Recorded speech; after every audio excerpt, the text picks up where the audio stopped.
Meus irmãos, nós vamos continuar ainda falando a respeito da trajetória do Davi.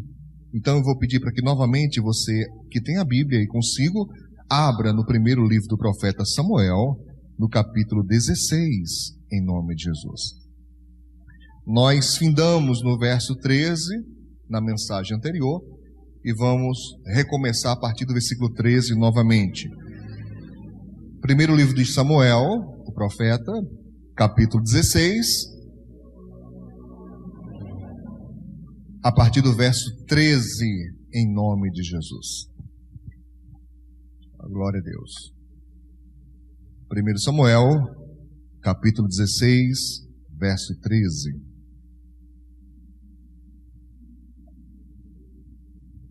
Aleluia.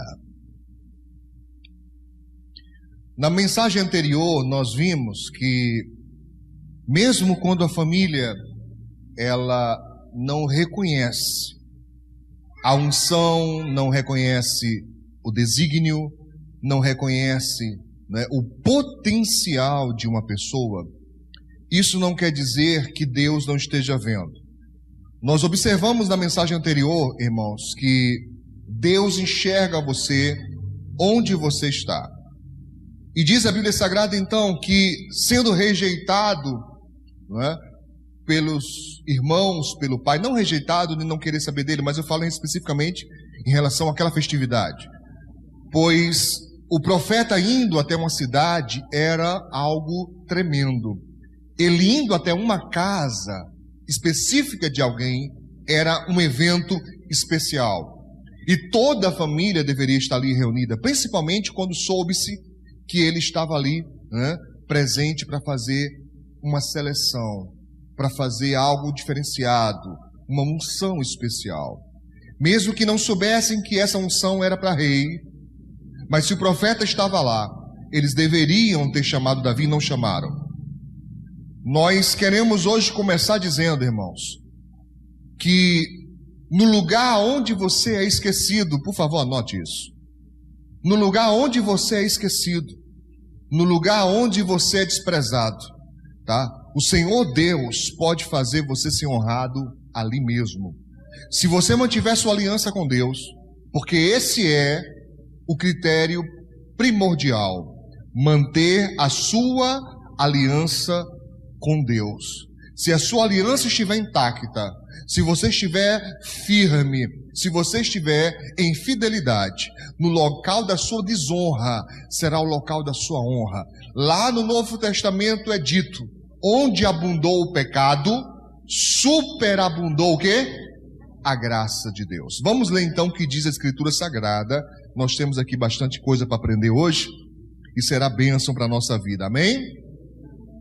1 Samuel capítulo 16, verso 13 diz: E então Samuel tomou o vaso do azeite e ungiu no meio de seus irmãos. Olha aqui, exatamente onde ele deveria estar desde o começo, entre seus irmãos. É como se Deus dissesse: olha aí, Davi, eles não lembraram de você, mas eu lembrei. E onde você deveria estar e não estava, eu te coloco lá. Diz a Bíblia Sagrada então que ele unge no meio dos seus irmãos. E olhe isso. E desde aquele dia, o quê? O Espírito do Senhor se apoderou de Davi, tomou conta de Davi. O Espírito Santo então entra na vida de Davi de uma maneira especial. E então Samuel se levantou e se tornou a Ramá. Na hora que ele é ungido, na hora que ele é consagrado, o Espírito Santo toma conta da vida dele. Não é mais abençoa, não é mais estar próximo, ele entra. Ele toma conta da vida de Davi. Olha o verso 14. E o Espírito do Senhor, o quê? Se retirou de Saul. Você nota uma coisa aqui? Enquanto o Espírito Santo entra em Davi, ele sai de Saul. Não entenda, você que é mais novo na fé, não entenda que o Espírito Santo só pode habitar uma pessoa de cada vez. Não é isso. Ele é onipresente, está presente em todos os lugares ao mesmo tempo. Mas aqui fala de aliança. Como nós falávamos anteriormente, por causa da infidelidade de Saul, porque repetidas vezes ele quebrou, né, o seu compromisso com Deus, chega um ponto que diz: não dá mais. E agora o Espírito Santo sai. Eu te pergunto, o que acontece na vida de uma pessoa quando o Espírito Santo se afasta? Eu estou falando de alguém que tem aliança, eu estou falando de alguém que conhece a Deus, de alguém que tem aliança com Deus. Quando essa pessoa quebra a aliança, o Espírito Santo se afasta, o que acontece? Olha o que diz aqui. E o assombrava, o quê? Um espírito mau, é um demônio, né? Da parte do Senhor. Deixa eu explicar isso aqui também. No Antigo Testamento, eles acreditavam que tanto o bem quanto o mal eram concedidos por Deus. Jesus, ele faz uma revelação tremenda, separando esse entendimento só lá no Novo Testamento, quando ele diz: o ladrão.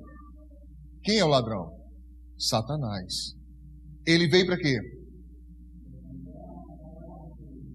Para matar, roubar e destruir.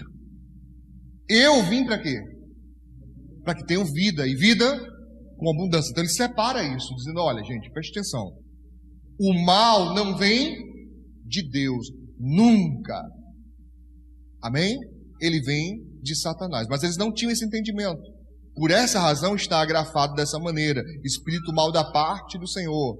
Mas não era da parte do Senhor, era da parte do capeta, do Satanás.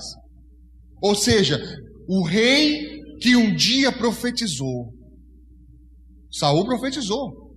Ele chegou a estar entre os profetas por um dia, por um momento, mas esteve entre os profetas e profetizou.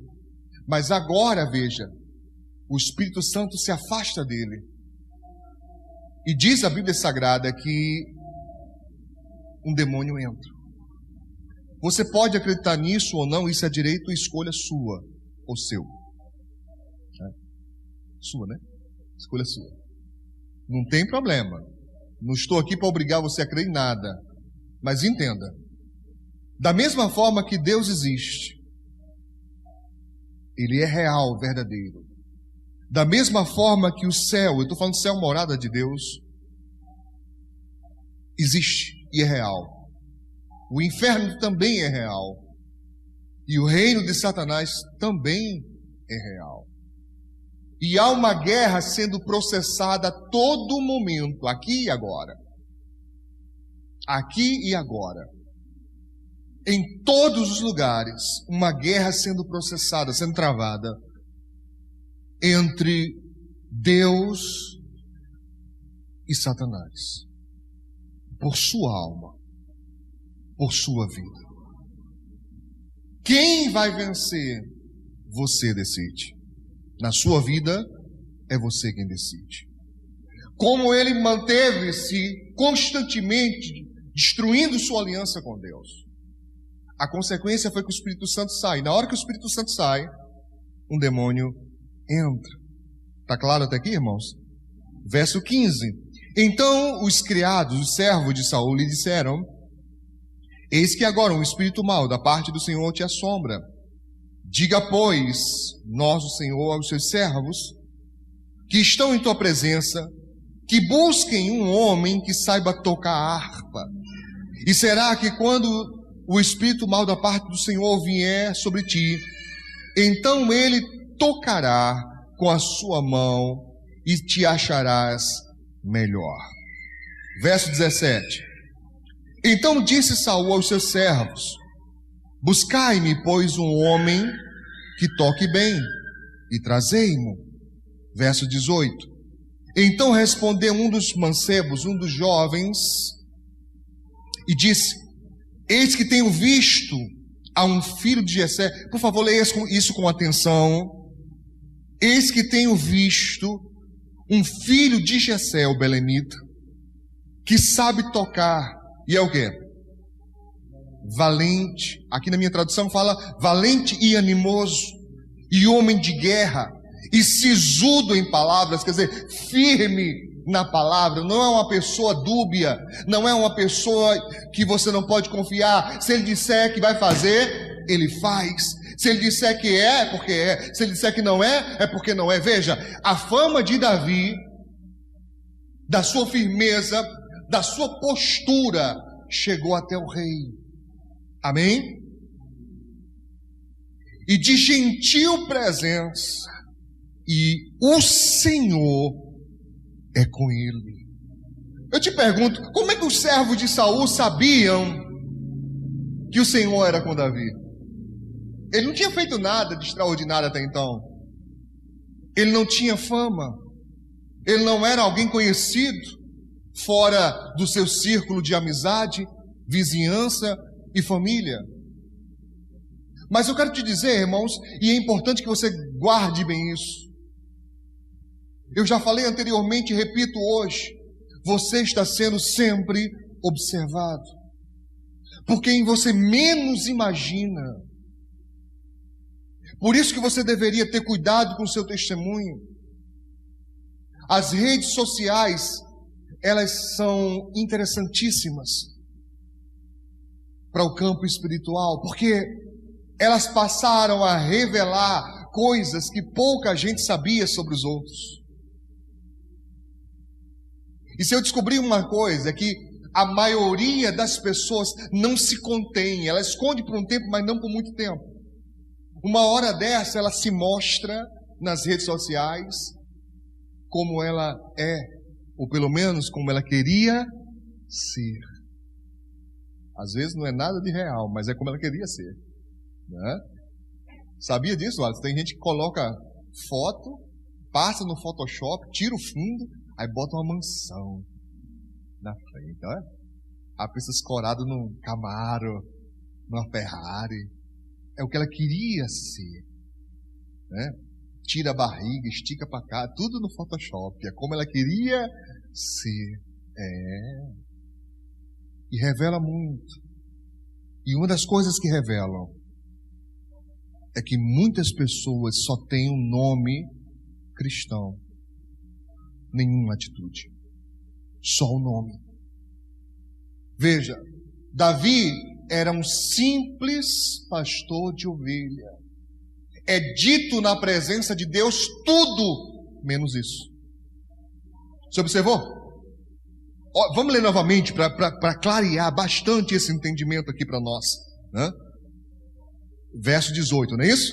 1 Samuel, capítulo 16, verso 18. Então respondeu um dos jovens e disse: eis que tenho visto um filho de Jessé. Eu vi, testemunha ocular. Eu vi, conheço esse camarada, né? Filho de Jessé, o belemita, ele sabe tocar. O cara viu Davi tocando. E é evidente que ninguém indicaria para um rei, né, alguém que fizesse papelão, né? Se ele diz sabe tocar, porque Davi arrebentava no negócio. Amém? Sabe tocar. E é o quê? Valente. E o quê? E animoso, e homem de guerra. Homem de guerra. Peraí, como é que é homem de guerra? Como é que ele é homem de guerra se Davi nunca tinha ido para uma guerra nenhuma, nem idade tinha para isso? Porque dá para conhecer, irmãos. Dá para conhecer o que alguém será antes que a pessoa seja. Repito devagar porque eu queria que você anotasse. Dá para conhecer, dá para perceber o que alguém será antes de ser. Porque eu vou te falar uma coisa. Eu tenho pregado aqui sobre potencial. Eu tenho pregado aqui sobre o poder escondido. E eu já disse que o seu futuro não está à sua frente. O seu futuro está onde sempre esteve, dentro de você. Dentro de você. É onde Deus coloca o seu futuro. Imagine uma semente. Uma semente de árvore qualquer que seja. O que ela vai ser, aquela árvore, aquela planta, aquele vegetal, seja o que for, está dentro da semente já. O que ela vai se tornar já está dentro, só falta se revelar. Mas dá para a gente saber. Dá para a gente saber que um caroço de manga plantado vai dar pé de quê? De manga. Dá para a gente saber isso. Dá para a gente saber que aquilo que a pessoa aparenta, ela pode se tornar em nome de Jesus. E ele disse mais, né? Homem de guerra, sisudo em palavras, de gentil presença. Samuel, quando recebe Davi, ele percebe que Davi era de forte presença. Você lembra disso na mensagem anterior? Forte presença. Agora é dito o quê? De gentil presença. Porque essa fortaleza não é sinônimo de brutalidade. Repito, essa fortaleza não é sinônimo de brutalidade. Você pode ser uma pessoa de presença forte, marcante e ao mesmo tempo gentil. Quem era assim? Jesus. Jesus. Como é que sabe que ele era gentil? Porque criança não corre para cima de gente bruta. Criança corre para os braços de quem lhe é gentil. Pode ver. E criança é sincera por natureza, meu filho. Não tem como você convencer. Olha só, a maioria dos pais e das mães são cruéis aqui comigo, viu? Vou aproveitar hoje aqui, vou revelar isso. A maioria dos pais e das mães são cruéis comigo. Por quê? Porque desde as crianças pequenininhas, quando faz uma coisa errada em casa, é assim, vou dizer o pastor. Vou dizer o pastor. Aí os bichinhos já chegam na guerra assim, assombrados comigo, né? E eu olho para as crianças e elas vão assim, ó. Afastando. Eu vou me aproximando e ela afastando. Eu falei, mas o que é? Eu não grito com elas, eu não brigo com elas. Por que elas têm tanto medo de mim? Aí descobri depois, é os pais que ficam, né, botando medo. Vou dizer o pastor, né? Mas fora isso, tirando isso, né, a criança, ela é sincera. Se alguém é gentil, ela reconhece aquilo. E ela tende a ir em busca dessas pessoas. Pode ver. Tira, por exemplo, professores. Tira, por exemplo. Você vai conseguir identificar um bom professor por isso. Não só por isso, evidentemente. Mas essa é uma boa indicação. Depois de 6 meses, não é na primeira semana não, viu? Não é no primeiro dia não.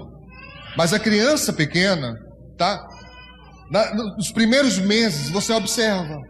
Se a criança chega na escola e corre para onde está a professora, ela descobriu nessa pessoa alguém gentil. E diz então a palavra de Deus aqui, irmão, isso é muito forte. Isso é muito forte. Diz aqui a palavra de Deus, de gentil presença, o Senhor é com ele. Deus tem aliança com ele. Olha que coisa forte. Olha que coisa maravilhosa. Amém? Chega isso até o palácio. Preste atenção, irmão, isso é revelador. Isso é revelador. Antes de Davi ir, a sua fama já chegou. Antes de Davi ir, a sua fama já chegou. Amém? O que é que isso indica para mim? Preste atenção aqui, irmãos. Isso indica que o lugar que Deus destinou para você está pronto. Você será preparado para ele. Amém? Eu preguei um dia desse falando sobre isso, dizendo, não é a bênção que está sendo preparada para você, é você que está sendo preparado para ela. Porque tudo que Deus faz já é pronto, acabado e perfeito. Tudo que Deus faz, estou falando de bênção, né? Não estou falando de coisa material, estou falando de bênção. Tudo que Deus faz já está pronto, acabado e perfeito.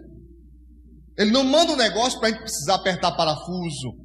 A bênção de Deus não é como um móvel que você compra e tem que contratar alguém para montar, ou você mesmo montar, botar as peças lá e quebrar a cabeça para montar. A bênção de Deus não é assim. Ela já vem pronta para ser aplicada na sua vida. Mas você precisa estar preparado para ela.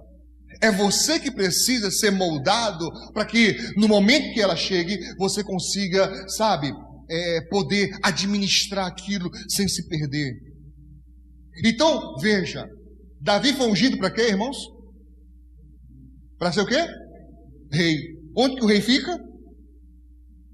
No palácio. Note, Davi estava no campo. A sua fama chegou aonde? No palácio. Se você não percebe nada disso, meu filho, eu preciso te dizer, abre a sua visão espiritual. O seu nome vai ser citado no lugar da bênção, antes mesmo de você chegar lá. Antes de você assumir, antes de você tomar posse, alguém já vai falar sobre você. Alguém já vai dizer, olha, eu conheço fulano, eu conheço ciclano, serve para isso aí. Onde é que está fulano? Ih, meu Deus, está lá, mas serve. Serve. Mas eu repito, não foi dito que Davi era pastor. Não foi dito que Davi estava tomando conta das ovelhas, tá? Foi dito primeiro suas qualidades. Foi primeiro dito, né? O que ele tinha potencial de fazer. Meu irmão, quem não quer alguém dessa forma? Né? Alguém que toca bem, alguém que é firme nas palavras. Estou falando um rei, né? Alguém que tem uma presença gentil, alguém que tem aliança com Deus. Não tinha como Saul dispensar uma pessoa dessa. Amém, queridos? Vamos ler mais aqui um pouquinho. E Saul enviou mensageiros a Jessé, dizendo, agora sim a coisa mudou, viu? Envia-me, quem? Davi. Qual Davi? Teu filho. O que é que esse filho faz? O que está com as ovelhas. Agora é que é revelado. Depois de fazer toda a fama, eu estou te falando de estratégia, irmão, não sei se você percebeu, tá? Estou falando de estratégia, tá? De estratégia, porque, por exemplo, imagina, Tiago, você tem uma empresa, né? Aí o Alisson que está aí, né, por trás, fala assim, Tiago, está precisando de, sei lá, de um motorista? Ah, irmão, estou precisando de um motorista, rapaz, eu conheço, é um irmão chamado Manuel, dirige bem, cara sério, né? Palavra firme, tem aliança com Deus. Depois, no fim das contas, quando o Tiago já está animado com o funcionário, é que ele fala, mas ele mora lá longe. É distante aqui da empresa. Você começa primeiro apresentando, né, o que a pessoa precisa, e não a dificuldade. Imagina se você, por exemplo, imagina que o Tiago mora lá, sei lá, vamos lá, mora Capim Macio, por exemplo. Vai contratar um funcionário. Aí de cara você fala assim, eu tenho uma pessoa boa, rapaz. A questão é que ele mora, deixa eu ver, lá em Extremóis, por exemplo, é onde eu moro. Lá em Extremóis. Aí o Tiago vai dizer, Extremóis é cidade bonita, legal. Mas espera aí, Extremóis paga intermunicipal, né? Isso é levado em conta. Isso é levado em conta. Você está me compreendendo? A pessoa vai ver o custo é maior. Peraí, mas tem um que mora mais próximo. Eu vou ficar gastando menos com esse que mora mais próximo. Ele está falando de uma estratégia, irmãos. Eu estou te dizendo que Deus é tão maravilhoso que Ele pode usar pessoas simples, um servo, com uma estratégia magnífica, para que você seja citado, para que você seja alcançado, para que você seja abençoado. Eu não sei se você está compreendendo o que eu estou te dizendo, mas isso acontece muitas vezes.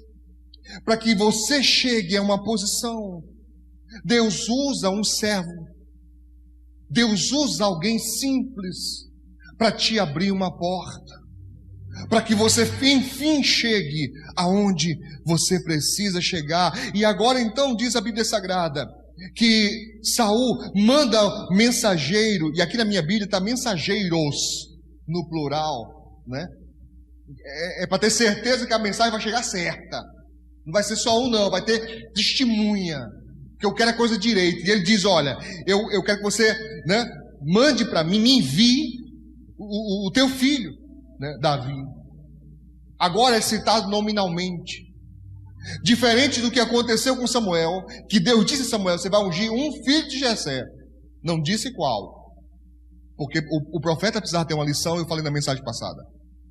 Mas agora é dito especificamente. Agora é a hora de Davi começar a ser apresentado para Israel. Agora chegou o momento de Davi começar a vislumbrar com o que é que se processa no palácio. E ele disse: primeiro, Davi, teu filho, o que está com as ovelhas. Não tinha como Jessé mandar outro. Amém, irmãos? Chegará o momento que você vai ser escolhido a dedo. A dedo. Não vai ter dúvida, não vai ter um nome parecido. É você e nenhum outro. É você, escolhido a dedo para aquilo. A grande questão é que muitos, quando isso acontece, quando esse momento chega, é o momento que a pessoa se perde. Porque ela acha que foi por causa da sua aparência. Ela acha que foi por causa das suas habilidades. Ela acha que foi por causa da sua sabedoria e inteligência. Ela acha que foi ela. Olha para os seus irmãos aí. Eu sei que com máscara não dá nem para ver a expressão, mas se você puder dar uma olhadazinha, olhar 43 assim para a pessoa, olha aí. Tem gente que é assim, ela acha que é ela. Nem desconfia que foi Deus.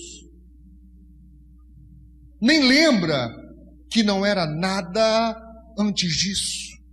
Que não tinha perspectiva, que não tinha direção, que não sabia o que fazer. E foi Deus quem abriu a porta. Aqui é mostrado isso. Exatamente isso. Amém, irmãos?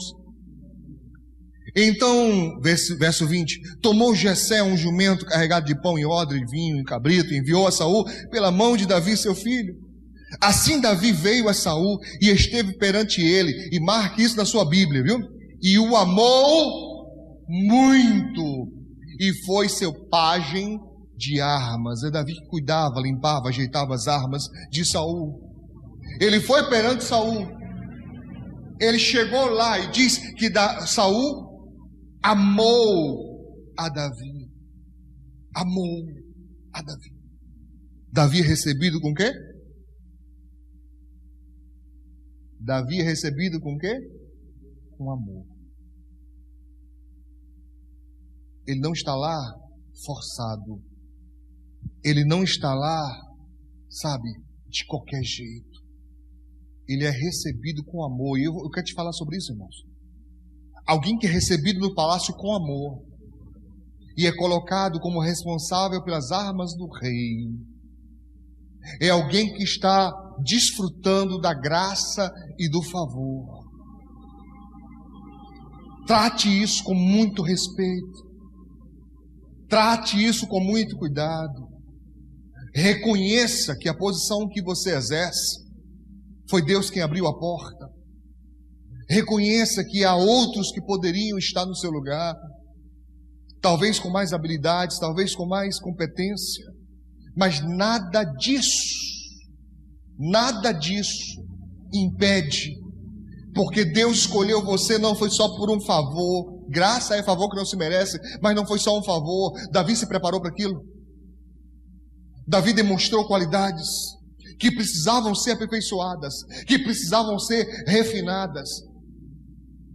Mas o principal é que ele honra isso. Um rei não bota qualquer pessoa para tomar conta das suas armas, irmãos. Um rei não coloca qualquer pessoa para ir consigo para a guerra, para dar para ele as armas, o pajem. Davi pequeno ainda muito jovem, já começa a receber responsabilidades. Honre isso, por favor, eu vou repetir porque o Senhor está me falando aqui o coração. Honre isso. Honre a porta que se abriu para você. Honre com responsabilidade, tanto sendo fiel a Deus, quanto agindo com carinho, com respeito pela posição que você exerce, pelo cargo que você exerce. A tristeza que eu tenho é de ouvir falar que a pior coisa que muitos empresários falam, a pior coisa é contratar crente. Já ouvi isso muitas vezes. Muitas vezes. Como é que pode uma coisa dessa, irmãos? Deveríamos ser exemplo de honra, de pontualidade, de fidelidade, amém? De respeito. Deveríamos ser o exemplo para os demais. Eles deveriam chegar para nós e perguntar: poxa, como é que você consegue ser assim? Como é que você consegue agir dessa maneira? Pô, todo mundo faz errado, você tenta fazer o certo. Você deveria ser ponto crucial ali.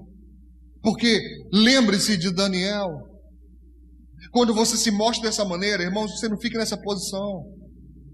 Por favor, eu queria pedir para você mexer com o irmão, mas não pode, né? Chegar perto. Mas escute, por favor, eu mexo daqui mesmo.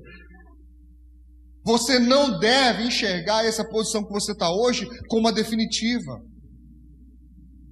Não é definitivo. Você ainda pode mais, mas você está barrando isso. As oportunidades surgem e você despreza, dispensa. Uma frase que eu odeio ouvir, que muitos falam repetidas e repetidas vezes: eu não tenho tempo. Como você não tem tempo, irmãos? Tempo não é uma coisa que se acha. Repete isso. Não é coisa que se acha, irmão. Tempo é algo que você, às vezes, força. Sacrifica.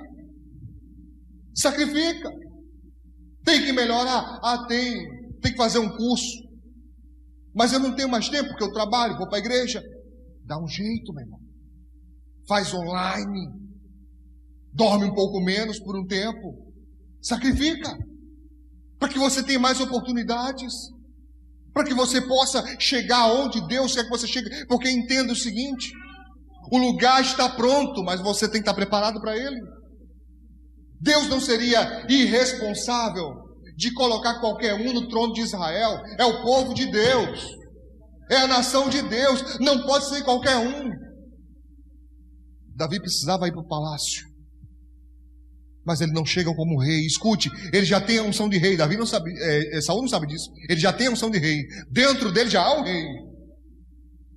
Mas não está preparado. A única coisa que ele sabe lidar é com ovelha. Ele vai precisar agora ter um novo processo. Ele vai precisar agora passar por refino. E o mal de muita gente é saber que já sabe. Eu tenho frisado muito isso desde a semana passada. O mal de muita gente é saber que já sabe. É pensar que já sabe. É achar que já sabe.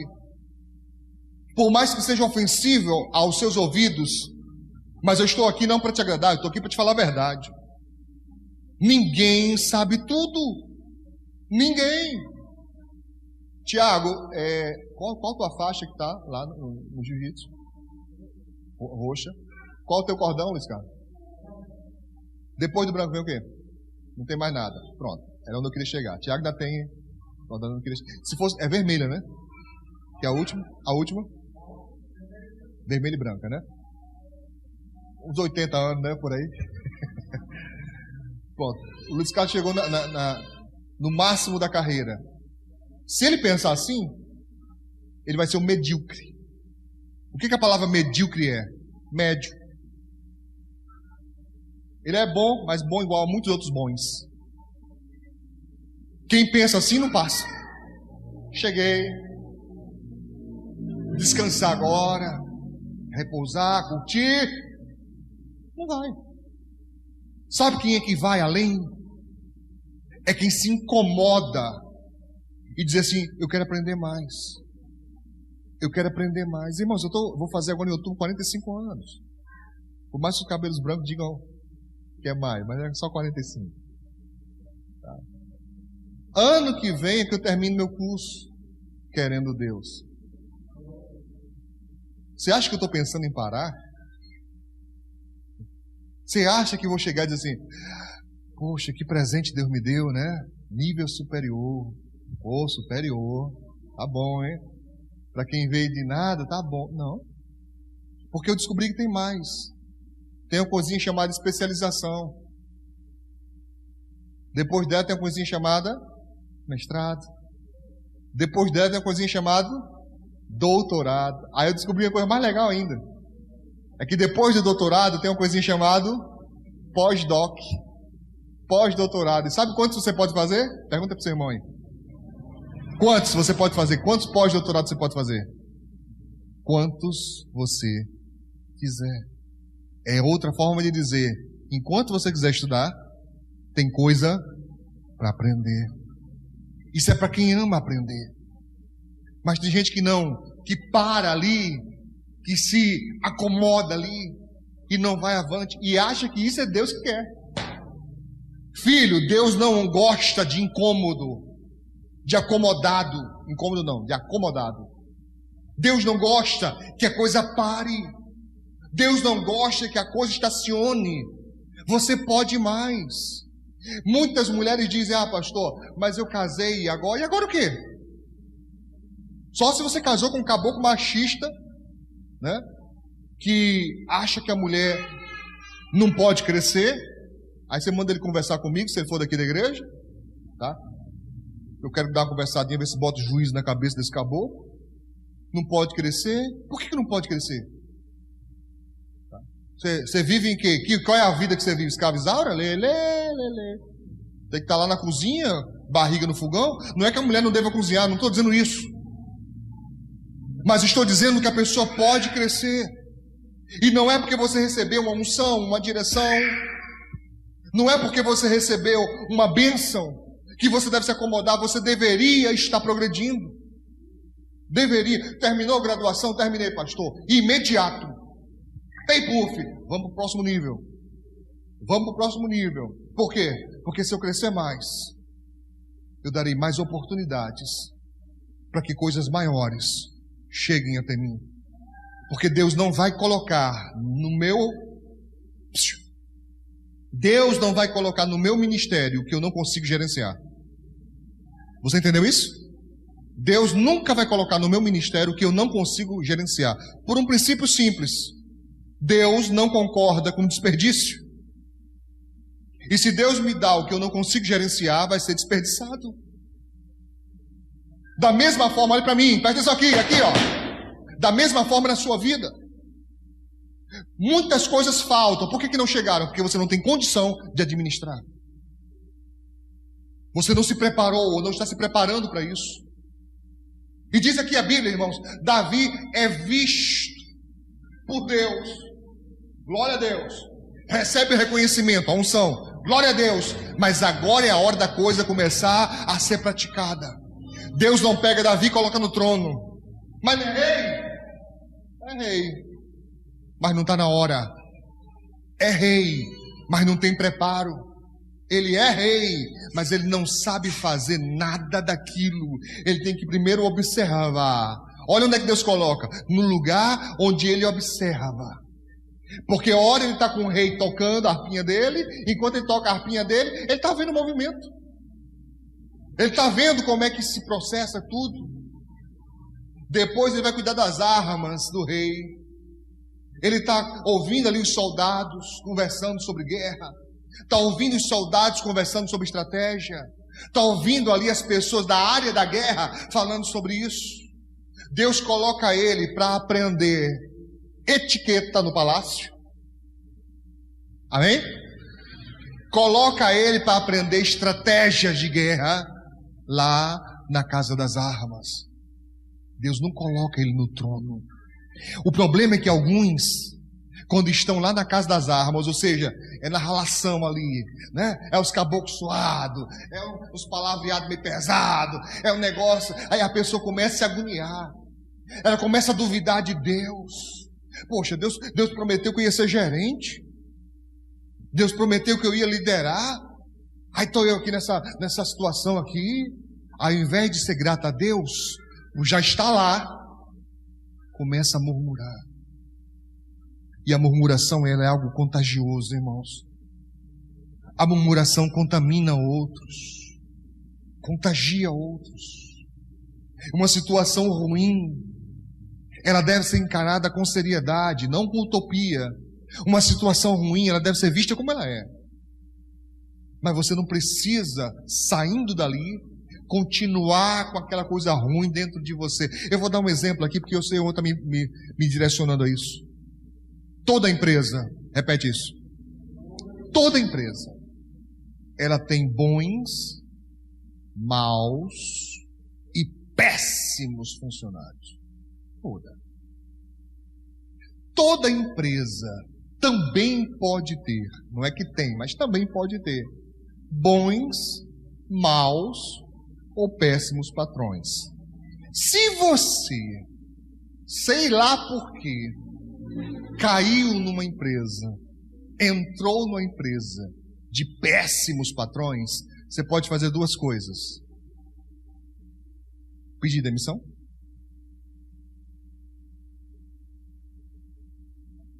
ou orar a Deus. Se você pedir demissão, você é uma pessoa sem nenhuma sabedoria. Repete. Nenhuma. Zero sabedoria. Zero. Por quê, pastor? Porque você deu o seu direito. Direito não é algo que se dá. Direito é algo que se conquista. E você lutou por aquilo, você trabalhou por aquilo, você não deveria dar de mão beijada para ninguém.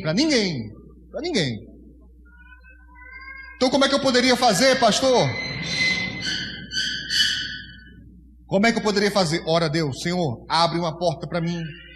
Você deveria ser como Davi, lá no meio das ovelhas, lá no meio da malhada. Mas lá sabendo que Deus está te vendo. Lá sabendo que Deus está te ouvindo. Lá está sabendo que Deus vai fazer alguma coisa com você, porque você é servo de Deus. E que você não vai morrer ali. E que seu talento não vai ser enterrado ali. Como é que eu sei disso? Eu sei porque isso está escrito na Bíblia. Deus não quer talento enterrado. Se o seu talento não está sendo reconhecido, se o seu potencial está sendo amarrado, Deus vai providenciar a saída para você. Mas a gente se agonia. A gente não espera.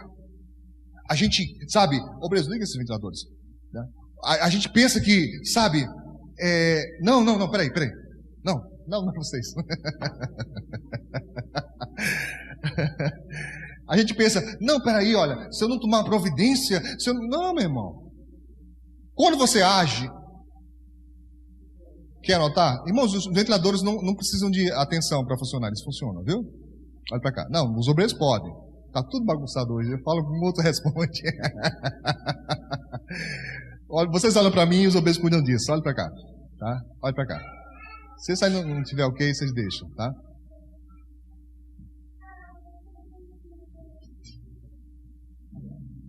Olha para cá. Quando você age, Deus não age. Porque quando você age, supõe-se que você pode. Quando você não pode, Deus age. Agora tem gente que fica numa queda de braço com Deus o tempo todo. Parece que quer provar, sei lá, de que maneira, de que pode também, tanto quanto Deus. Porque ao invés de apresentar em oração, irmãos, eu estou falando coisa não é que eu acho, não, estou falando de coisa doutrinária. A Bíblia Sagrada ela é clara ao dizer: sejam em tudo conhecidas as tuas petições diante de Deus em oração. Não falou ação, falou oração. Quando eu não posso fazer, claro que quem pede é porque está precisando. Você concorda comigo? Você concorda comigo? Quem pede é porque está precisando. Então, se eu estou pedindo a Deus ajuda, é porque eu estou precisando de ajuda. Agora, se eu estou precisando de ajuda, naquilo que eu não consigo fazer, Deus faz. Naquilo que eu posso fazer, a própria palavra de Deus me manda, dizendo: batei, e abre-se-vos-á. Tem coisas que eu tenho que fazer, Deus não vai fazer por mim, porque eu posso fazer. Eu posso fazer. É igual a criança. Irmãos, a criança, como é que a criança aprende a andar? Como é que é? Como é que ela aprende a andar? Tá? Ela aprende a andar, meu irmão. Primeiro, ela engatinha, se arrasta. Depois, ela se apoia. Depois, ela tenta os primeiros passos e o que acontece? Cai. Mas por que a criança caiu 1, 2, 3, 10 vezes? Isso significa que ela nunca vai andar? Não. Evidente que não. Mas o crente pensa assim: deu errado uma vez. Então não. Vou tentar mais não. Tentei uma, já tentei duas, já tentei três, e o batei. Porque a pessoa pensa que é assim: batei, é 2 vezes só. Eu bati a primeira, não deu certo, bati a segunda, não deu certo, morreu o assunto, vamos partir para outra. Não é assim, meu irmão. É insistência. Porque muitas coisas do reino de Deus é tomado por esforço. Requer de você esforço. Será que você está onde Deus queria que você estivesse ao final? Será que se você se capacitasse, você não poderia ir a lugares maiores? E indo a lugares maiores, seria ainda mais um instrumento na mão de Deus? Amados? Deixa eu fazer uma pergunta difícil para nós pastores, mas eu vou fazer assim mesmo. E não precisa nem levantar a mão, nem nada. Mas se você crescesse, será que você deixaria essa obra aqui passar aperto, necessidade? Será que você não seria uma das pessoas que diria: não vai não, está precisando de quê, pastor? Precisando de teclado novo. Quanto é o teclado? Tanto. Olha, tudo eu não posso não, mas isso aqui eu vou fazer isso aqui. Porque eu posso fazer. E é prazeroso para mim fazer as coisas para Deus. Amém? Você poderia. E eu não estou falando que você vai crescer para poder ajudar a igreja. Não é isso que eu estou dizendo, você entendeu? Assim, deleta. Eu estou falando de ser instrumento na mão de Deus. De auxiliar outros, de melhorar a vida de outros, de socorrer outros. Mas você acha que chegou ao final. Você acha que já está no topo da montanha. Aí Deus olha e fala: meu Deus, você pode mais. Você pode, mas pelo menos assim eu penso. Assim eu penso. Amém? Quando eu terminar a minha graduação, já estou engatilhado já para os próximos níveis, meu irmão. Me aguarde que eu estou chegando. Por quê? Porque eu descobri que aqui dentro cabe um monte de coisa. Mas tem gente que não olha para o seu irmão, hein? Tem gente que pensa: não, pastor, está cheio demais, né? Dá até dor de cabeça. Está cheio. Eu não gosto nem de pensar que quando pensa, dói. Você precisa de libertação, meu filho. O nome disso é estresse. Eu posso garantir para você que cabe muita coisa aí, se você quiser. Se você desejar pagar o preço. Eu sou velho demais. Você não é velho demais. Se eu posso estudar, você pode também. Se eu posso, você pode. Você pode melhorar, você pode crescer. Não é um lugar. Eu estou garantindo para você, ainda não chegou ao final. Deus ainda quer mais, mas você tem que destravar isso. Você tem que querer. Porque está escrito: se quiseres e me ouvir, comereis o melhor dessa terra. Você tem que querer e depois atender, obedecer a Deus. Aí você come o melhor dessa terra. Tem mais coisa para você. Se o comodismo não toma conta, se você, não esfriar, se você não achar que não, tá bom aqui, pelo menos eu não tenho mais luta. Pois é esse pensamento que trava a vida de muita gente. Comigo não. Eu não aceito. Amém? Eu quero aprender, porque é gostoso aprender, é gostoso crescer, é gostoso progredir, mas isso tem custo que nem todos querem pagar. O sonho de muita gente, eu termino agora, o sonho de muita gente é uma rede, uma sombra e água fresca. E são essas pessoas que perdem o melhor da vida, porque tem muito mais ainda à frente. Amém? Vamos aplaudir o Senhor Jesus. Glória a Deus. Glória a Deus. Em nome de Jesus. Deixa eu só dar um recadinho aqui para o pessoal aqui da gravação. Queridos, se você se sentiu abençoado por essa mensagem, ajude nosso ministério, abençoe nosso ministério, se inscrevendo no nosso canal no YouTube, tá? Assina lá o sininho da notificação, dá um joinha lá nos vídeos, nas mensagens e compartilha ela com todos quanto você puder, porque será bênção para muitos que ouvirem em nome de Jesus. Deus abençoe.